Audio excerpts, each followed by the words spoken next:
একটা মেয়ে থাপ্পড় খাইছে সিগারেট খাওয়ার কারণে, মাদ্রাসায় পড়ুয়া মেয়ে, সে যখন রেপ হচ্ছে, ওইটা নিয়ে আপনারা কেউ কোনো কথা বলছেন না। আমরা আমাদের জায়গা থেকে এমন কিছু কেন করব যেটার দায়ভার আমাদের ফ্যামিলির নিতে হবে? পরিবারের কেউ বলে না, গুতায় না যে তুমি নষ্ট হও, গিয়ে নষ্ট হও।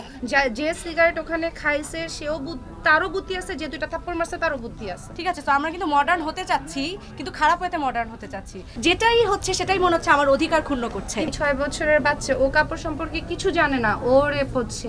এই যে আপনার প্রশ্নের মধ্যে আপনার অ্যানসারটা আছে। যে কোনো একটা ঘটনা ঘটলে মানুষ বাবা মা পরিবারকে দায়ী করে। সো আমরা আমাদের জায়গা থেকে এমন কিছু কেন করব যেটার দায়ভার আমাদের ফ্যামিলির নিতে হবে? আমি আজকে ভালো কিছু করলে যেমন দুইজন মানুষ এসে বলবে যে আচ্ছা অমুকের মেয়ে ভালো কাজটা করছে, অথবা অমুকের মেয়েও বলবে না, বরং আমার বাবা মা হেঁটে গেলে বলবে যে অমুকের বাবা মা যাচ্ছে। সো খারাপ কিছু করলে কিন্তু 10 জন মানুষ বলবে যে অমুকের বাপ মা বা অমুক ফ্যামিলি থেকে আসবে। তো না, আসলে এটা শুধুমাত্র এই একটা পার্টিকুলার বিষয়ের জন্য না। আমার মনে হয় এর থেকে বড় বিষয়ের জন্য আসলে বাবা মাকে টানা উচিত না, পরিবারকে টানা উচিত না। কারণ একটা মানুষের নষ্ট নিজের কারণেই হয়। পরিবারের কেউ বলে না, গুতায় না যে তুমি নষ্ট হও। যার বুদ্ধি আছে ভাই, বুদ্ধি ছাড়া কেউ একটা মানুষও নাই। যে সিগারেট ওখানে খাইছে তারও বুদ্ধি আছে, যে দুইটা থাপ্পড় মারছে তারও বুদ্ধি আছে। এখন তাদেরকে গিয়ে জিজ্ঞেস করেন যে তারা কি করতে চায়। আসলে তোমাদের সাথে আমি আসলে একমত যে কাউকে ডিস্টার্ব করে আসলে কোনো কিছুই করা উচিত না। এবং বাইরে কিন্তু অনেক কান্ট্রিতে আছে যেগুলো এগুলো একদম নিষিদ্ধ। ঠিক আছে, তো আমরা কিন্তু মডার্ন হতে চাচ্ছি, কিন্তু খারাপ হতে মডার্ন হতে চাচ্ছি।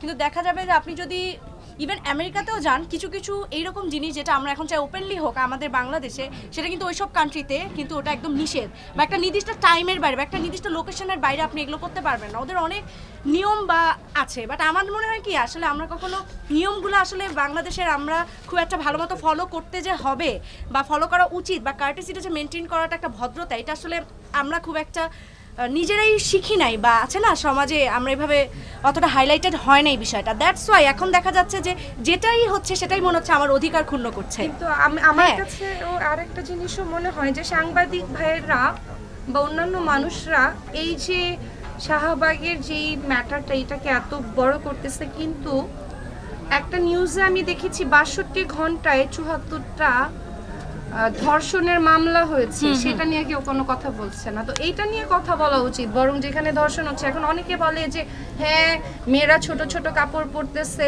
এখন ভাই 6 বছরের বাচ্চা, ও কাপড় সম্পর্কে কিছু জানে না, ও রেপ হচ্ছে। 70 বছরের বুড়া মানুষ, সেও রেপ হচ্ছে। যে ফুল কাভার, সেও রেপ হচ্ছে। যে উলঙ্গ কাপড় চোপড় পরে থাকে, সেও রেপ হচ্ছে।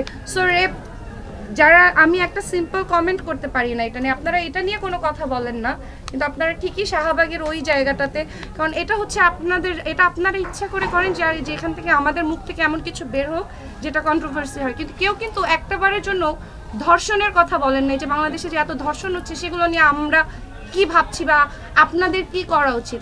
আমার কাছে আপনারা একটা মানুষও, আমি লাস্ট কয়েকদিন ধরে আপনাদের সাথে দেখা হচ্ছে, কেউ ধর্ষণ নিয়ে কথা বলছেন না, কিন্তু আজকে ঠিকই একটা মেয়ে থাপ্পড় খাইছে সিগারেট খাওয়ার কারণে, সেটা নিয়ে আপনারা কথা তুলছেন। কিন্তু একটা মাদ্রাসায় পড়ুয়া মেয়ে, সে যখন রেপ হচ্ছে, তার মা যখন কান্না করে বলতেছে আমার মেয়েটা কোরআনের হাফেজ, ওকে নিও না, ওইটা নিয়ে আপনারা কেউ কোনো কথা বলছেন না।